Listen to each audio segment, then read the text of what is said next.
উপার্জন করতে শিখুন, নয়তো মূর্খ লোকের কাছ থেকে জ্ঞানমূলক কথা আপনাকে শুনতে হবে। কেননা একটা কথা আছে না, খারাপ সময় হলে তখন পাশে কাউকে পাওয়া যায় না, ঠিক তেমনই।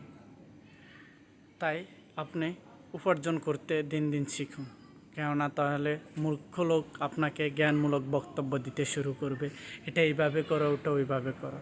কিন্তু হয়তো সে ভুলে গেছে তার নিজের যে জ্ঞান নেই, সে যে মূর্খ জাতি অধম। হয়তো আজকে আপনি বিপদে আছেন বলে সে বিপদের সুযোগ নিতেছে, নেয়ার চেষ্টা করতেছে।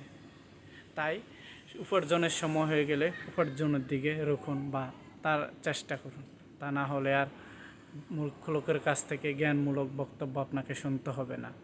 আর যদি উপার্জনের সময় আপনি বসে থাকুন, তাহলে মূর্খ লোকের কাছ থেকে আপনি জ্ঞানমূলক কথা শুনতে হবে। এটাই চরম সত্য, আপনি মানুন আর না মানুন।